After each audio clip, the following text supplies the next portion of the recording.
بسم الله الرحمن الرحيم. السلام عليكم ورحمة الله وبركاته. الحمد لله رب العالمين، والصلاة والسلام على أشرف المرسلين وعلى آله وصحبه وسلم. إن الحمد لله نحمده ونستعينه ونستغفره ونؤمن به ونتوكل عليه، ونعوذ بالله من شرور أنفسنا ومن سيئات أعمالنا. من يهده الله فلا مضل له ومن يضلله فلا هادي له، وأشهد أن لا إله إلا الله وحده لا شريك له، وأشهد أن محمدا عبده ورسوله. قال الله تعالى: يا أيها الذين آمنوا اتقوا الله حق تقاته ولا تموتن إلا وأنتم مسلمون. وقال تعالى أيضا: يا أيها الناس اتقوا ربكم الذي خلقكم من نفس واحدة وخلق منها زوجها وبث منهما رجالا كثيرا ونساء، واتقوا الله الذي تساءلون به والأرحام إن الله كان عليكم رقيبا.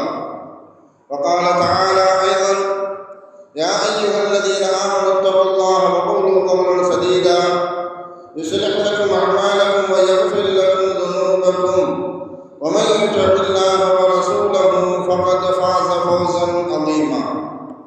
صدق الله العلي العظيم. قال نبينا صلى الله عليه وسلم: فإن الأصدق الحديث كتاب الله، وخير الهدي هدي محمد صلى الله عليه وسلم، وشر الأمور محدثاتها، وكل محدثة بدعة، وكل بدعة ضلالة، وكل ضلالة في النار.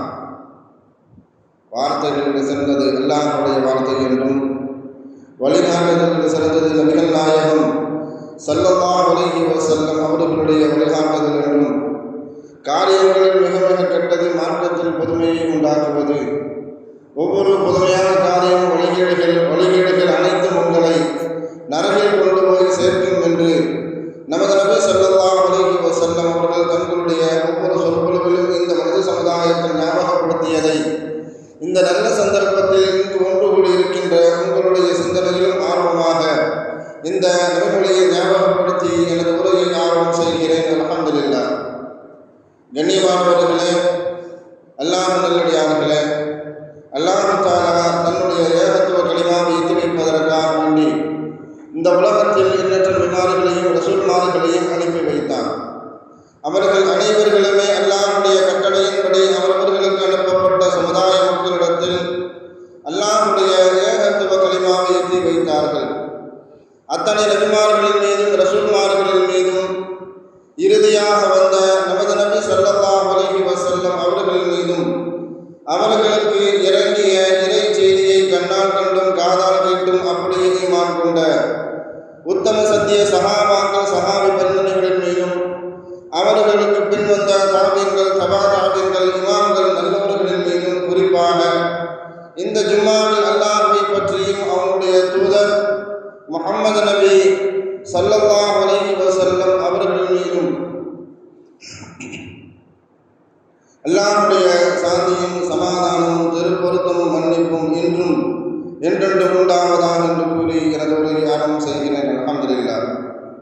கண்ணியமானவர்களே, அல்லாஹ் நல்லடியார்களே,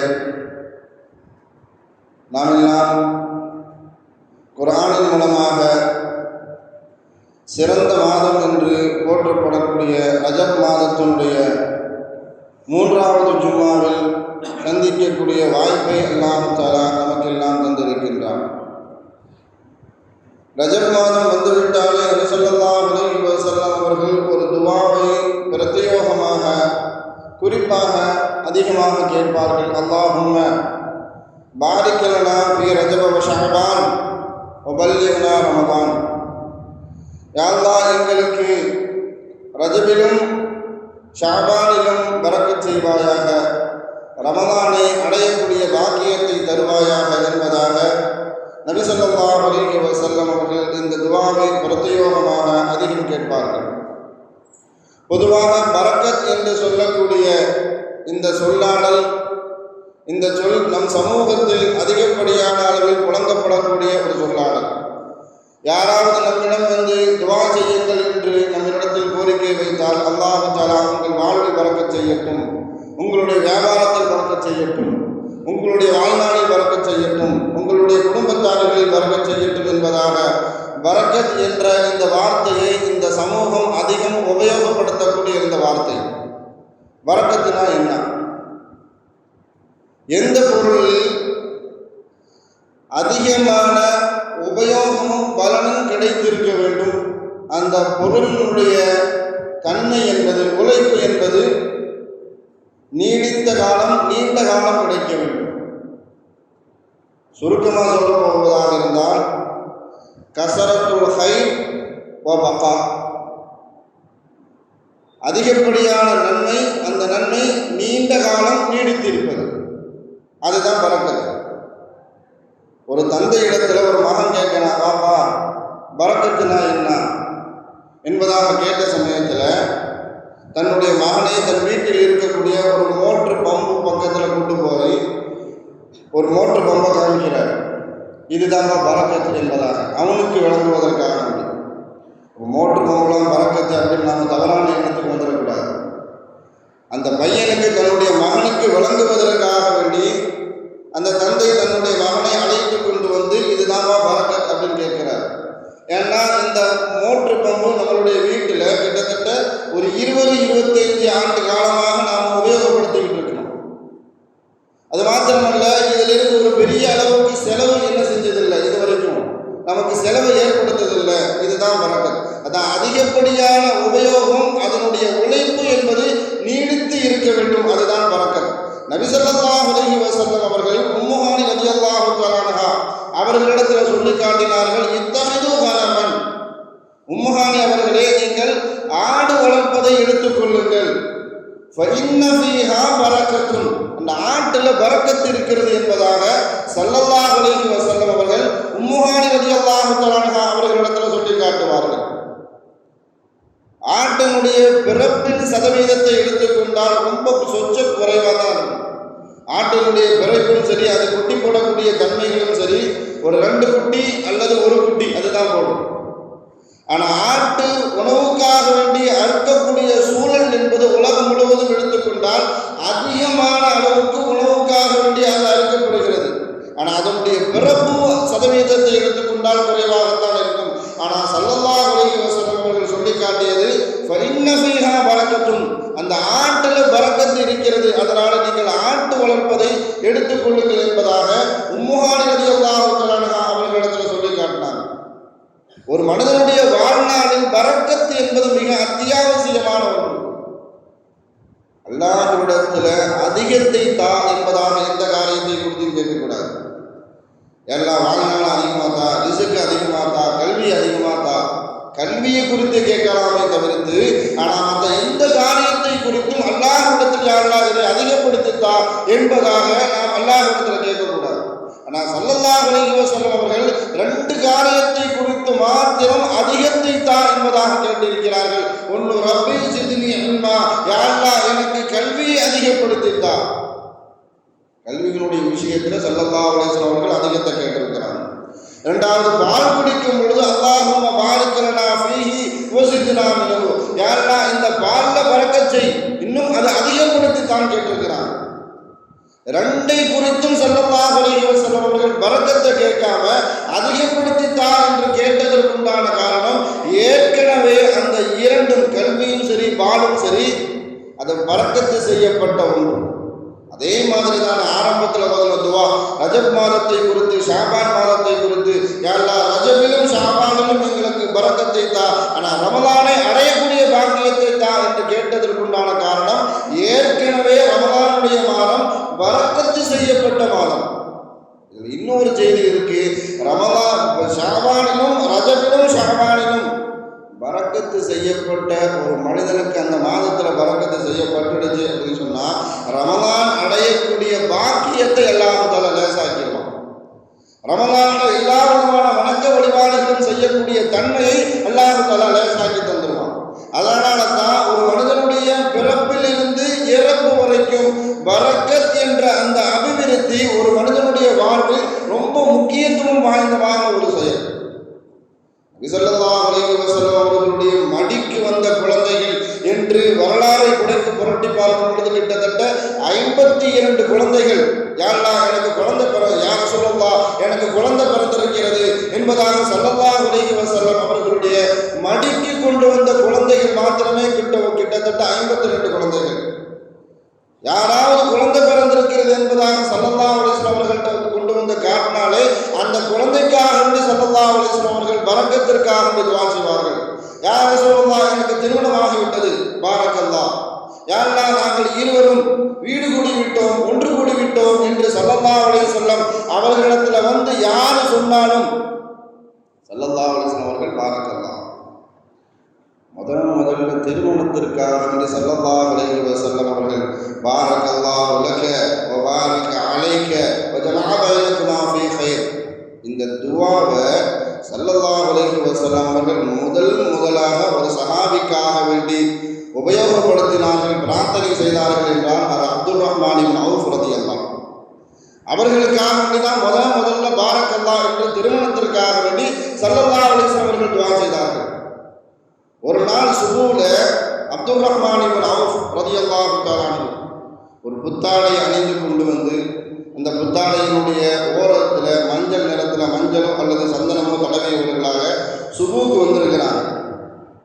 சுபூக்கு வந்த அப்துல் ரஹ்மான் இப்னு அவுஃப் ரலியல்லாஹு அவர்களை பார்த்து ஸல்லல்லாஹு அலைஹி வஸல்லம் அவர்கள் கேட்கிறார்கள், என்ன அப்துல் ரஹ்மான் எது விசேஷமா, புதுசாக ஆடையெல்லாம் அணிந்துட்டு வந்திருக்கிறீங்களே அப்படின்னு கேட்கக்கூடிய நேரத்தில் ஸல்லல்லாஹு அலைஹி வஸல்லம் அவர்களிடத்தில் அப்துல் ரஹ்மான் சொல்லி காட்டினார்கள், யா ரசூலல்லாஹ் நேற்று எனக்கு திருமணம் ஆகிவிட்டது, நேற்று எனக்கு திருமணம் முடிந்து விட்டது என்பதாக. இந்த ஹதீஸில் நமக்கு 2 விதமான செய்திகள் கிடைக்கும்.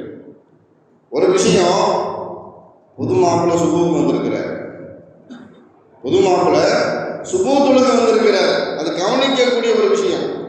சில பேர் கல்யாணத்துக்கு முன்பதாக விழுந்து தொழக்கூடியவர்கள், வேலை கிடைப்பதற்கு முன்பாக விழுந்து தொழக்கூடியவர்கள், வெளிநாட்டு வேலை கிடைக்க வேண்டும், விசா கிடைக்க வேண்டும் என்று விழுந்து தொழக்கூடியவர்கள், விசா வந்துவிட்டாலோ திருமணம் முடிந்து விட்டாலோ வேலை கிடைத்து விட்டாலோ அவர்களுடைய காரியங்கள் கைகூடி விட்டாலோ அதற்கு பிறகு அல்லாஹ்வுக்கும் அவர்களுக்கும் சம்பந்தமே இல்லை என்பது போல அவர்களுடைய நடைமுறையில் மாற்றம் ஏற்படும். ஆனால் அப்துல் ரஹ்மான் இப்னு அவுஃப் புது மாப்பிள்ளை, நேற்று கல்யாணம் முடிச்ச திருமணம் முடிஞ்ச புது மாப்பிள்ளை இன்னைக்கு சுபூ தொழுகை காலையில் வந்திருக்கிறார்.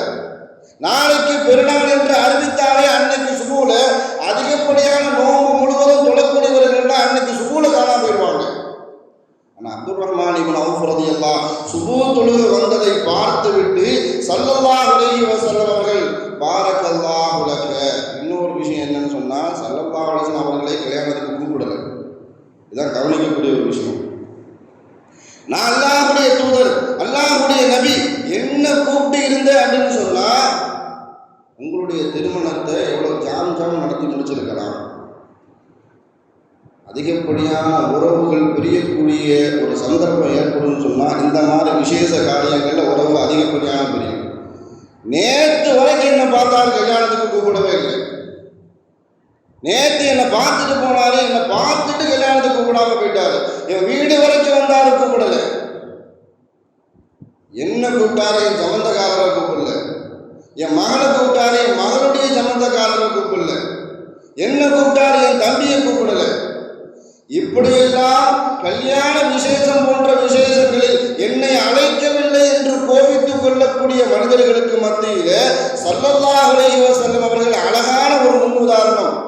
அப்துல் ரஹ்மான் இப்னு அவுஃப் ரலியல்லாஹு ஸல்லல்லாஹு அலைஹி வஸல்லம் அவர்களே கல்யாணத்துக்கு கூப்பிடாம வந்து எனக்கு கல்யாணம் முடிஞ்சிருச்சு அப்படின்னு சொல்லும் போது கூட என்ன கூப்பிடாம அவன் எப்படி கல்யாணத்தை முடிச்சிருவான்னு பார்க்கலாம். அப்படியே கல்யாணம் முடிஞ்சாலும் நல்ல வாழ்ந்துருவான அவன் என்பதாக சபிக்கக்கூடிய சூழலில் ஸல்லல்லாஹு அலைஹி வஸல்லம் அவர்கள், நீ கல்யாணம் முடித்து விட்டாயா, பாரக்கல்லாஹு லக வ பாரக அலைக வ ஜமஅ பைனகுமா ஃபீ கைர், உங்களுக்கு உனக்கு அல்லாஹ் தஆலா பரக்கத்தை செய்யட்டும், உன்னுடைய மனைவிக்கும் பரக்கத்து செய்யட்டும், நீங்கள் 2 பேரும் ஈடுபடக்கூடிய அனைத்து காரியங்களிலும் அல்லாஹ் தஆலா பரக்கத்து செய்யட்டும் அப்படின்னு சொல்லிட்டு, இன்று போல்விதமான நபிவழி திருமணம், சிம்பிளான திருமணம் என்பதாக போலித்தனமாக சமுதாய மக்களிடத்தில் தம்பட்டம் அடித்து இருக்கக்கூடியவர்களுக்கு ஸல்லல்லாஹு அலைஹி வஸல்லம் அவர்கள் அன்னைக்கே என்ன செஞ்சாங்கன்னு சொன்னால் அழகான ஒரு எடுத்துக்காட்டு. அப்துர் ரஹ்மான் இப்னு அவுஃப் ரலியல்லாஹு திருமணம் முடிந்து விட்டது என்று சொன்ன நேரத்தில் அப்துர் ரஹ்மான் இப்னு அவுஃப்க்கு ஸல்லல்லாஹு அலைஹி வஸல்லம் அவர்கள் சொன்ன வார்த்தை வலிமா கொடுக்கலாம்னு சொன்னாங்க. ஒரு ஆடு அறுத்து என்ன செஞ்சிருங்க, உங்க வசதிக்கு ஏற்ப வலிமாவை கொடுத்துருங்க. நாம ஆடம்பர திருமணம் இல்லை, நாங்கள் சிம்பிளாக தான் திருமணம் நடத்துறோம், நபிவழி திருமணம் நடத்துறோம் என்பதாக சொல்லிவிட்டு பள்ளிவாசலுக்கு லட்சக்கணக்கில் பணத்தை வைத்துக் கொண்டு நாங்கள் லேசான முறையில் திருமணம் முடிக்கப் போகிறோம் என்பதாக சொல்லிக் கொண்டு வந்து பள்ளிவாசலுக்கு ஜம்தம் தண்ணீரையும் அல்லது பேரிச்சம்பழம் அல்லது பால் பேரிச்சம்பழம் அல்லது ஜூஸு பேரிச்சம்பழம் அல்லது டீ சம்சா, ஸல்லல்லாஹு அலைஹி வஸல்லம் அவர்கள் காட்டி தராத ஒரு வழிமுறை. லட்சக்கணக்கில் பணத்தை வச்சுக்கொண்டு உறவுக்காரர்களை எல்லாம் ஓரங்கள் ஒதுக்கிவிட்டு நாங்கள் நபிவழி திருமணம் என்ற பெயரில் இப்படி நடத்துறதுக்கு மார்க்கம் எந்த காலகட்டத்திலும் வழிகாட்டல. இன்னொரு விஷயத்தை கவனிக்க வேண்டும், வாழ்நாள் முழுவதும் சம்பாதித்ததை ஒரே திருமணத்தில் கொண்டு போய் கொட்டட்டும் என்பதாகவும் கொட்ட வேண்டும் என்பதற்காக வேண்டியும் மார்க்கம் என்ன செய்யல, வழிகாட்டல. ஆடம்பரமாக ஒரு திருமண மண்டபத்தை பிடித்துக் கொண்டு அங்கே வைத்துக் கொண்டு பெரியார்கள் வருவாங்க, விஐபிகள் வருவாங்க, உயர்ந்த அந்தஸ்தில் உள்ள மனிதர் வருவார்கள், சமுதாயத்தில் முக்கியஸ்தர் வருவார்கள் என்பதாகலாம் சொல்லிக் கொண்டு வந்து பலவிதமான உணவுகள் பரிமாறப்பட்டு அதை தின்னும் திங்காமையும் வேஸ்டாக இஸ்ராஃப் பண்ணக்கூடிய சூழலில் அப்படியும் திருமணம் முடிக்க வேண்டும் என்று மார்க்கம் வழிகாட்டல. நீ திருமணம் முடிக்கக்கூடிய எவ்வளோ பெரிய முக்கியஸ்தானங்களாக இருந்தாலும் சரி, ஸல்லல்லாஹு அலைஹி அவர்கள் சொல்லி காட்டினது பள்ளி வாசல்ல வச்சு திருமணத்தை முடியும். நீ எவ்வளோ பெரிய சமுதாயத்தில் எவ்வளோ பெரிய பணக்காரனாக வேணாலும் இருந்துட்டு போ, பள்ளி வாசலுக்கு அவனை வரவை. பெரிய அரசியல்வாதியா இருக்கிறாரு, கட்சி தலைவராக இருக்கிறாரு, மாற்று மத கொள்கையில் இருக்கிறாரு, இருந்துட்டு போகட்டும். பள்ளிவாசல்ல வந்து இஸ்லாமிய திருமணம் எப்படி இருக்கிறது என்பதை அவர்கள் பார்க்கட்டும். மார்க்கத்திற்கு புறமாக நடக்கக்கூடிய திருமணத்திற்கு அப்பால் பள்ளிவாசல்ல வச்சு இஸ்லாமிய திருமணம், ஒரு முஸ்லிமனுடைய திருமணம், இத்தனை கிராம் மகருக்கு எங்களுடைய பிள்ளைகளை நான் உங்களுக்கு திருமணம் முடிச்சு கொடுக்கிறேன், கபில்து ஒப்புக்கொண்டாயா, ஒப்புக்கொண்ட திருமணம் முடிச்சுட்டு அல்ஹம்துலில்லாஹ். இதுதான் இஸ்லாமிய திருமணம். அவர்கள் வந்து பார்க்கட்டும், இஸ்லாத்தினுடைய பள்ளிவாசல்கள் எப்படி இருக்கிறது, பள்ளிவாசலுடைய தோற்றம் எங்கு இருக்கிறது, அங்கு இருக்கக்கூடிய தர்ஜுமா குர்ஆன், அங்கு இருக்கக்கூடிய புகாரி ஷரீஃப் போன்ற ஹதீஸுடைய கிதாப், நல்ல நல்ல புத்தகங்கள் அவர்களுடைய கண்களில் பட்டால் அதை எடுத்து வாசித்து பார்க்கட்டும், இஸ்லாத்தை வழங்கிக் கொள்ளட்டும். உங்களுடைய திருமணத்தின் மூலமாக அவர்களுக்கு ஹிதாயத்து கிடைச்சா இதுதான் பரக்கத்து செய்யப்பட்ட திருமணம். இது அல்லாம ஆடம்பரத்தை பகட்டையும் காட்ட வேண்டும் என்று ஊரிலேயே இருக்கக்கூடிய ஒரு பெரிய மண்டபத்தை பிடிச்சி தின்னும் திங்காமையும் வேஸ்டா போகக்கூடிய உணவுகளை சமைத்து கொண்டு வந்து கடைசியில அது குப்பைக்கு போகுவதற்கு பதிலாக அதற்கு பதிலாக திருமணத்திற்கு வரக்கூடியவர்களுக்கு ஒரு தர்ஜுமா குர்ஆனை பரிசா கொடுங்க. எப்பயாவது எடுத்து பார்க்கக்கூடிய சூழலை அல்லாஹ் தஆலா அவர்களுக்கு கொடுப்பான். அதன் மூலமாக மாற்று மத சகோதரர் குர்ஆனுடைய வசனத்தை விளங்கிக் கொண்டு இஸ்லாத்திற்குள்ள வந்துட்டாருன்னு சொன்னா, வாய் விட்டு திருமணத்துக்கு போன தர்ஜிமா தந்தாங்க, இந்த வசனத்தை வாசித்து பார்த்த, விளக்கம் புரிந்தது, இஸ்லாத்தை ஏற்றுக்கொண்டேன், இதுதான் சிறந்த திருமணம். ஆனா பாரக்கல்லாஹு லக என்று சொல்லக்கூடிய இந்த வாழ்த்து கிடைக்கக்கூடிய ஒரு சந்தர்ப்பம் ஒரு தம்பதிகளுக்கு கிடைக்கின்றது என்று சொன்னால் அதை விடவும் சிறந்த திருமணம் இருக்கவே முடியாது. பாரக்கல்லாஹு லக என்ற வார்த்தையை அப்துர் ரஹ்மான் இப்னு அவுஃப் ரலியல்லாஹு அவர்களுக்காக வேண்டி ஸல்லல்லாஹு அலைஹி வஸல்லம் அவர்கள் முதலாக உபயோகப்படுத்தினார்கள். சஹாபிகளிலேயே சிறந்த தம்பதிகள் என்று பெயர் எடுத்தவர்கள் அபூ தல்ஹா ரலியல்லாஹு தஆலா அன்ஹு, உம்மு சுலைம் ரலியல்லாஹு தஆலா அன்ஹா, சஹாபிகளிலேயே சிறந்த தம்பதிகள் என்று அல்லாஹ்வினால் போற்றப்பட்டவர்கள், ஸல்லல்லாஹு அலைஹி வஸல்லம் அவர்களுடைய துஆவுக்கு சொந்தக்காரர்கள். 2 பேரும் பிள்ளையை இழந்து தவிக்கின்றார்கள். மறுநாள் அன்னைக்கு இரவு வீடு கூடி விட்டார்கள். ஜனாசாவை வீட்டில் வைத்து கொண்டு வந்து உம்மு சுலைம் ரலியல்லாஹ், அபூ தல்ஹா ரலியல்லாஹ் இருவரும் வீடு கூடி விட்டார்கள். இது சம்பந்தமாக அபூ தல்ஹாவுக்கு உள்ளத்துல ஒரு நெருடல். ஸல்லல்லாஹு அலைஹி வஸல்லம் அவர்கள்ட்ட போய் புகார் கொடுக்கிறாங்க. என் மகன் வீட்டில் ஜனாசாவா இருக்கிறான், நான் என்னுடைய மனைவியிடம் வீடு கூடி விட்டேன். யா ரசூலல்லாஹ், என் மகன் மௌத்தா போனதை உம்மு சுலைம் என்கிட்ட சொல்லல. இதுதான் கம்ப்ளைண்ட், இதுதான் புகார்.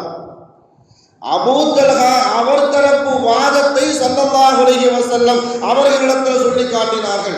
உம்மு சுலைம் ரலியல்லாஹ் அவர்கள் சொல்ல காமிக்கிறாங்க. யா ரசூலல்லாஹ், நான் அவர்களிடத்தில் பொய் சொல்லல. அபூ தல்ஹா வீட்டுக்கு வெளியில சென்று வந்து வீட்டுக்கு வரக்கூடிய கணவனிடத்தில் எப்படி நடந்து கொள்ள வேண்டும் என்பதற்கு உம்மு சுலைம் ரலியல்லாஹு தஆலா மிகப்பெரிய ஒரு உதாரணம், மிகப்பெரிய ஒரு எடுத்துக்காட்டு. வெளியில சென்று வரக்கூடிய கணவன் எந்த சூழலிலும் வரலாம், லாபத்தோடையும் வரலாம், நஷ்டத்தோடையும் வரலாம், நல்லவர்களையும் சந்தித்து இருக்கலாம், தீயவர்களையும் சந்தித்து இருக்கலாம், சந்தோஷத்திலும் வரலாம், துக்கத்திலும் வரலாம். வரக்கூடிய கணவனை எப்படி அனுசரிக்க வேண்டும் என்பதில் உம்மு சுலைம் ரலியல்லாஹு தஆலா மிகப்பெரிய ஒரு எடுத்துக்காட்டு. அபூ தல்ஹா வீட்டுக்கு வந்தார். அந்த நேரத்தில் என்னுடைய மகன், அல்லாஹ் தஆலா அன்பளிப்பாக தந்த என்னுடைய மகன் காய்ச்சலின் காரணமாக மௌத்தாகிவிட்டார். நம்ம வீட்டில் ஒரு பிள்ளைங்களுக்கு ஏதாவது ஒரு அசம்பாவிதம் நடந்துருச்சு அப்படின்னு சொன்னா அவங்களும் பயந்து நம்மளையும் பயங்காட்டி அவங்களும் பதட்டப்பட்டு நம்மளையும் பதட்டப்பட வச்சிருவாங்க. அந்த அளவுக்கு போனை போட்டு நாம வண்டி ஓட்டிக்கிட்டு இருக்கிறோமா அல்லது நடந்துகிட்டு இருக்கோமா, எந்த கூட்டத்தில் கலந்துகிட்டு இருக்கோம், யாரோட பேசிக்கிட்டு இருக்கோம், நம்ம என்ன சூழல்ல இருக்கிறோம், எதுவுமே அவர்களுக்கு தெரியாது. போனை போட்டு வந்துடுங்க, வந்துட்டு மறுச்சொல்லி பாருங்க. இப்படிப்பட்ட பெண்களுக்கு மத்தியில் உம்மு சுலைம் ரலியல்லாஹு தஆலா மிகப்பெரிய ஒரு எடுத்துக்காட்டு. வீட்டுக்கு வந்த கணவன் கேட்கிறாரு, பிள்ளை என்ன செய்யலாம், தூங்கிட்டு இருக்கான். மௌத்துக்கு தூக்குங்கிறது இன்னொரு பெயர் இருக்கு. உம்மு சுலைம் ரலியல்லாஹு போய் சொல்லல, பையன் தூங்கிட்டு இருக்கிறான், வீடு மூடிட்டாங்க. யா ரசூலல்லாஹ், என்னுடைய கணவனை திருப்திப்படுத்த வேண்டும், கணவனை திருப்திப்படுத்துவதன் மூலமாக அல்லாஹ்வுடைய பொருத்தம் கிடைக்கும். நான் வீடு மூடிட்டேன். என்ன சொன்னா, ஒரு வீடு என்பது ஒரு மனிதனுக்கு எவ்வளவு முக்கியத்துவம் வாய்ந்தது. அது வாடகை வீடோ சொந்த வீடோ எப்படிப்பட்ட வீடாக இருந்தாலும் சரி, அடுத்த வீட்டில் போய் தங்கிறது எந்த மனிதனுக்கும் உசிதமாக இருக்காது, சுதந்திரமாகவும் இருக்காது. அடுத்த வீட்டுக்கு போனாலும் சரி, அண்ணன் வீட்டுக்கு போனாலும் தம்பி வீட்டுக்கு போனாலும் நாம விருந்தாளி தான். நாம வீட்டுக்கு நம்ம வீட்டில் போய் அந்த சேரில் உட்காந்து, அந்த சோஃபாவில் உட்காந்து, அந்த கட்டிலில் போய் படுத்துட்டு மனைவி இடத்துல ஒரு டீ கொண்டு வா, அதை கொண்டு வா, இதை கொண்டு வா என்று சொன்ன நேரத்தில் அவர்களுடைய உள்ளத்தில் ஏற்படக்கூடிய நிம்மதி சொந்த வீட்டில் கிடைக்கிற மாதிரி கிடைக்காது.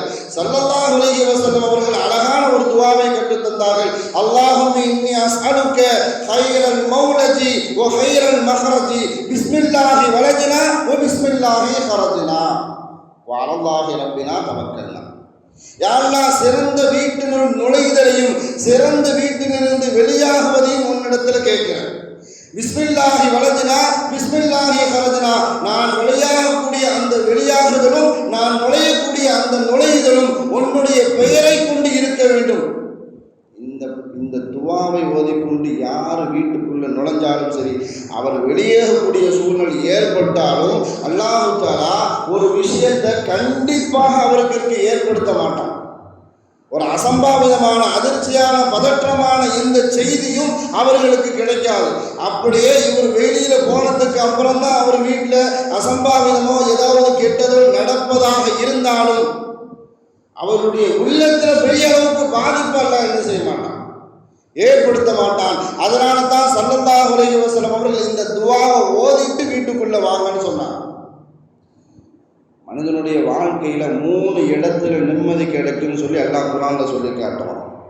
வஜஅல புயூத்தக்கும் சகீன், உங்களுடைய வீடுகளை உங்களுக்கு நிம்மதி பெற்ற இடமாக நாம் மாற்றி இருக்கிறோம் என்பதாக அல்லாஹ் சொல்லி காட்டுவான்.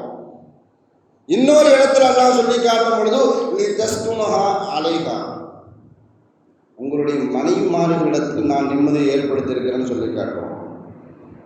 ஸல்லல்லாஹு அலைஹி வஸல்லம் அவர்கள் முதல்ல ஜிப்ரீல் அலைஹிஸ்ஸலாம் அவர்களை பார்த்து விட்டு வீட்டுக்குள்ளே வரும் பொழுது அப்படி பயத்தோடு உள்ளே வருவாங்க.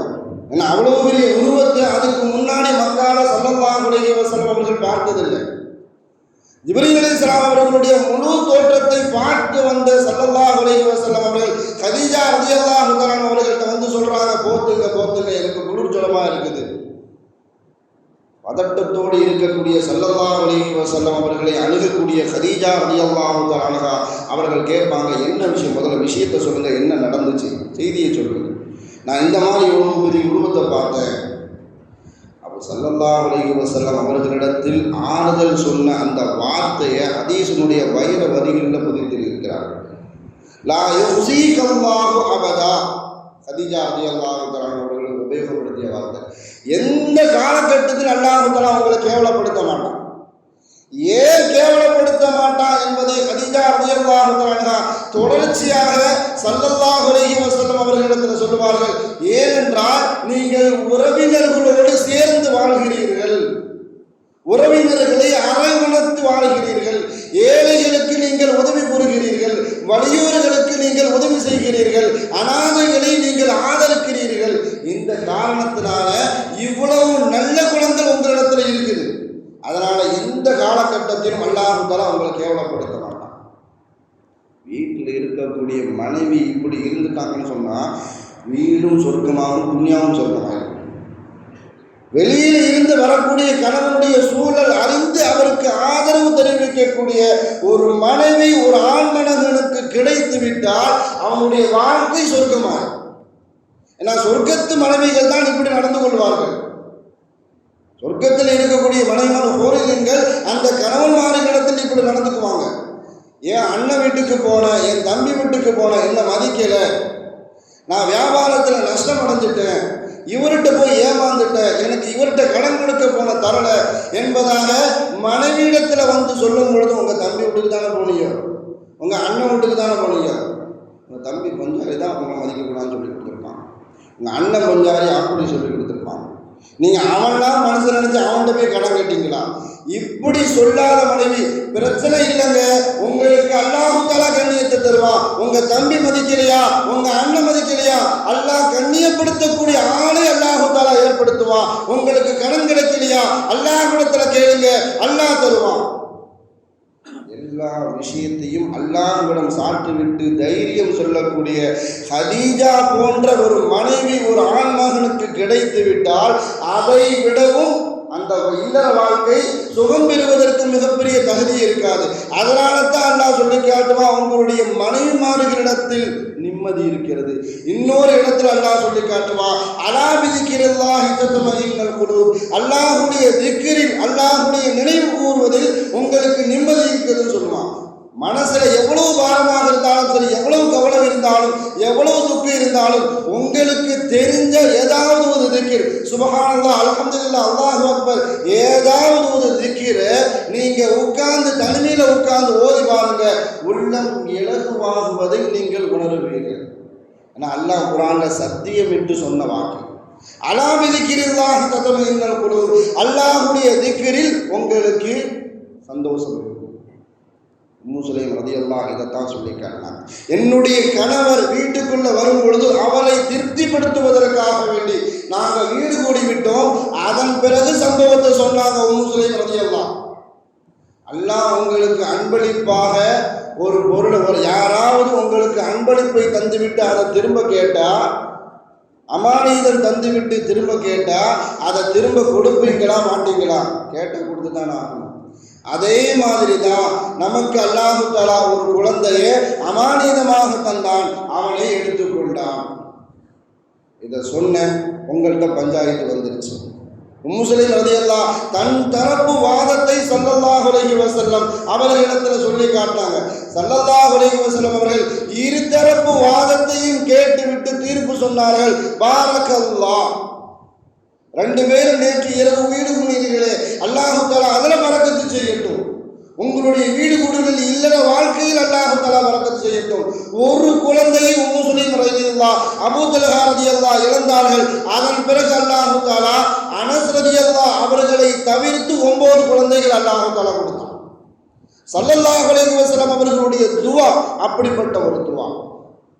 ஒரு மனிதனுக்கு பிறப்பிலிருந்து இறப்பு வரைக்கும் அந்த பரக்கத் என்ற அந்த வார்த்தை, பரக்கத் என்ற அந்த அபிவிருத்தி அவனுடைய ஒவ்வொரு காலகட்டத்திலும் எந்த அளவுக்கு அவசியம் வாய்ந்தது என்பதை இந்த வரலாறுகள் நமக்கு உணர்த்தும். ஸல்லல்லாஹு அலைஹி வஸல்லம் அவர்கள் மௌத்துல கூட பரக்கத்தை கேட்க சொன்னாங்க. அல்லாஹும்ம பாரிக் லனா ஃபில் மௌத்தி வ ஃபீமா பஅதல் மௌத். யா அல்லாஹ், எனக்கு மௌத்துல பரக்கத்து செய், மௌத்துக்கு பின்னாடி உள்ள வாழ்க்கையிலும் பரக்கத்து செய். இந்த துவா ஒரு நாளைக்கு ஒரு மனிதர் 20 தடவை ஓதுனாலே 2 விஷயம் அவர்களுடைய வாழ்க்கையில் நடக்கும். ஒன்று, மௌத்தினுடைய சிந்தனை அவருக்கு அதிகமாக இருக்கும். எந்த நோயாளியை சந்திக்க சென்றாலும் அவருக்கு பாடம் நமக்கு மௌத்து வரும். எந்த ஒரு ஜனாசாவில் கலந்து கொண்டாலும் அதற்கு அவர்களுடைய பாடம் நமக்கும் மௌத்து வரும். எந்த கபரஸ்தானுக்கு ஜியாரத்து சென்றாலும் அங்கு இருக்கக்கூடியவர்களுடைய கபர்வாசிகளை பார்த்தாலும் நமக்கு வரக்கூடிய சிந்தனை நமக்கு மௌத்து வரும். எல்லாமே அவர்களுக்கு மௌத்தினுடைய சிந்தனையை தூண்டிக்கொண்டே இருக்கும். இதையெல்லாம் சந்திக்கும் பொழுது அவர்களுடைய கண்களில் இருந்து கண்ணீர் துளி வந்துவிட்டார். நமக்கும் மௌத்து வந்தா நாம் அல்லாஹ்வை சந்திக்கும் பொழுது நல்ல விதத்தில் சந்திக்க வேண்டுமே என்ற எண்ணத்தில் அவர்களுடைய கண்களில் இருந்து கண்ணீர் துளி வந்துவிட்டால் 1000 ரக்காயத்து நின்று தொழுவதை விடவும் அந்த கண்ணீர் துளி அல்லாஹ்விடத்தில் மிகப்பெரிய ஒரு அந்தஸ்தை பெற்றுவிடும். ஸல்லல்லாஹு அலைஹி வஸல்லம் அதனால தான் சொல்லி காட்டினார்கள், 2 துளிகள் அல்லாஹ்விடத்தில் மிக மதிப்புக்குரிய 2 துளிகள். யார் அல்லாஹ்வை நினைத்து, அல்லாஹ்வுடைய பயத்தை நினைத்து, நரகத்தை நினைத்து, கபரை நினைத்து, அல்லாஹ்வுடைய தண்டனை நினைத்து, தன்னுடைய பாவத்தை நினைத்து அல்லாஹ்விடத்தில் பாவம் மன்னிப்பு தேடும் பொழுது அவர்களுடைய கண்களிலிருந்து கண்ணீர் துளி வரக்கூடிய அந்த துளி, சன்மார்க்க போருக்காக வேண்டி போர்க்களத்திற்கு சென்று மார்க்கத்திற்காக வேண்டி யார் அடி வாங்கி மிதி வாங்கி வெட்டு வாங்கி காயங்கள் பட்டு அவர்களுடைய உடலில் இருந்து வரக்கூடிய இரத்த துளி. இந்த காலகட்டத்தில் போருக்கெல்லாம் போக வேண்டிய அவசியம் இல்லை.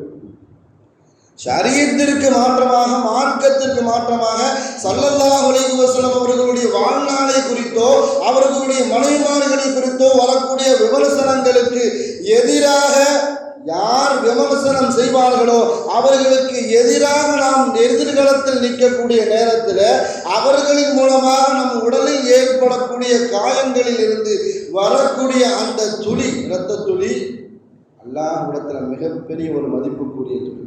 அதனால தான் ஸல்லல்லாஹு அலைஹி வஸல்லம் அவர்கள் சொல்லி காட்டினார்கள், அல்லாஹும்ம பாரிக் லனா ஃபில் மௌத்தி வ ஃபீமா பஅதல் மௌத். அல்லாஹ், மௌத்திலேயும் எனக்கு பரக்கத்தை தா, மௌத்துக்கு பின்னாடி உள்ள வாழ்க்கையும் எனக்கு பரக்கத்தை தா. ஸல்லல்லாஹு அலைஹி வஸல்லம் அவர்களே மிகப்பெரிய ஒரு பரக்கத். அவர்களை தொட்டவர்களெல்லாம் தொடங்கினார்கள். இதில் மிகப்பெரிய உதாரணம் 2 விதமான பெண்மணிகள். உம்மு ஷிஃபா ரலியல்லாஹு தஆலா அன்ஹா, ஹலீமத்து ஸாதியா ரலியல்லாஹு தஆலா அன்ஹா. அப்துல் முத்தலிபுடைய குடும்பத்தில் அப்துல்லாவுக்கு ஆம்பளை புள்ள பிறந்திருக்கிறது என்பதாக ஒரு பெண்மணியிடத்தில் கொண்டு போய் கொடுத்தாங்க. அவர்கள் தான் உம்மு ஷிஃபா ரலியல்லாஹு தஆலா அன்ஹா. அப்துல்லாவு ஆமினாவுக்கு ஒரு ஆம்பளை புள்ள பிறந்திருக்குது.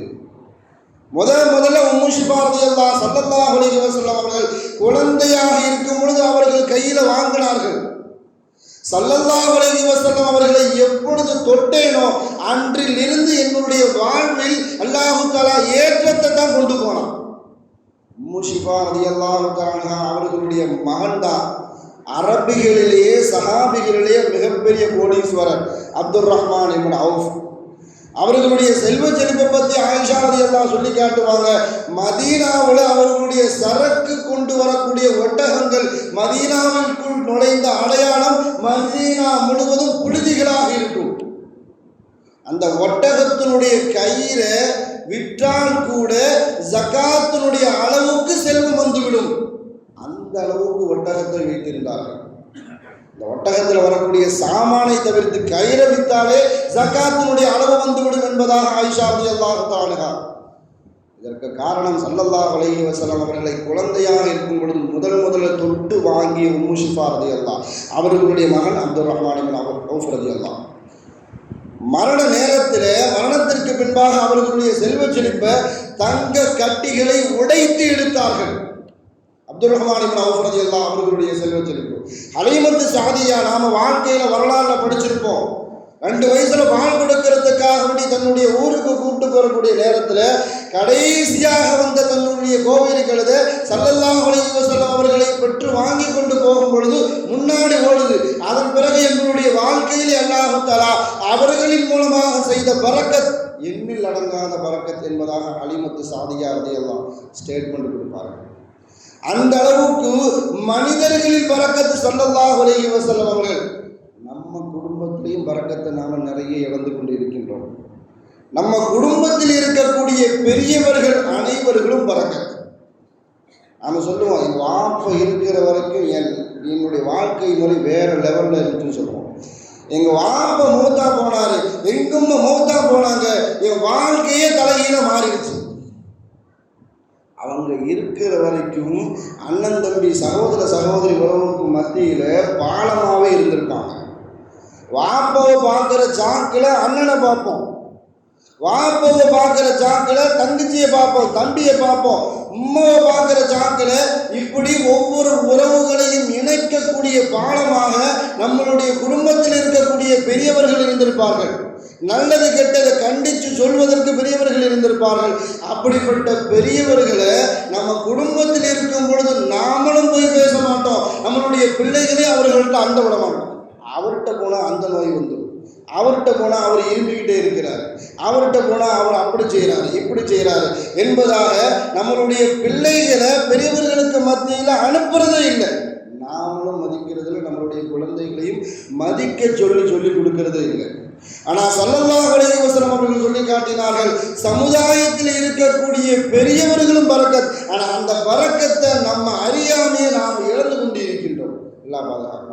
அல்லாஹ் தஆலா நம்மளுடைய வாழ்விலும் சரி, நம்மளுடைய மரணத்திலும் சரி, மரணத்திற்கு பின்னால் உள்ள வாழ்க்கையிலும் சரி, ஸல்லல்லாஹு அலைஹி வஸல்லம் அவர்கள் எந்த பரக்கத்தை அல்லாஹ்விடத்தில் வேண்டி விரும்பி கேட்டார்களோ அனைத்து விதமான பரக்கத்தையும் பெற்று வாழக்கூடிய நல்ல சமூக மக்களில் அல்லாஹ் தஆலா நம் அனைவரையும் ஆக்கி அருள் புரிவானாக. வாழும் காலமெல்லாம் மருத்துவமனை கஷ்டங்கள், அதன் செலவுகள், சிரமங்கள் அனைத்தையும் விட்டும் அல்லாஹ் தஆலா நம்மை பரிபூர்ணமாக பாதுகாப்பானாக. வாழும் காலமெல்லாம் நோய் நொடிகள் இல்லாமல் உடல் ஆரோக்கியத்தோடு மன நிறைவோடு இன்பத்தோடு அல்லாஹ்வை நின்று வணங்கி வழிபட்டும் வாழும் நசீபை எல்லாம் அந்த அல்லாஹ் உங்களுக்கும் எனக்கும் நம்மை ஈண்டெடுத்த தாய் தந்தையர்களுக்கும் நம் மனைவி மக்கள் உற்றார் உறவினர் யாவருக்கும் கொடுத்தார் புரிவானாக என்று கூறி எனது வார்த்தையை நிவர்த்தி செய்கிறேன். வாஹிரு தாவானா அல்ஹம்துலில்லாஹி ரப்பில் ஆலமீன். அஸ்ஸலாமு அலைக்கும் வரஹ்மத்துல்லாஹி வபரகாத்துஹு.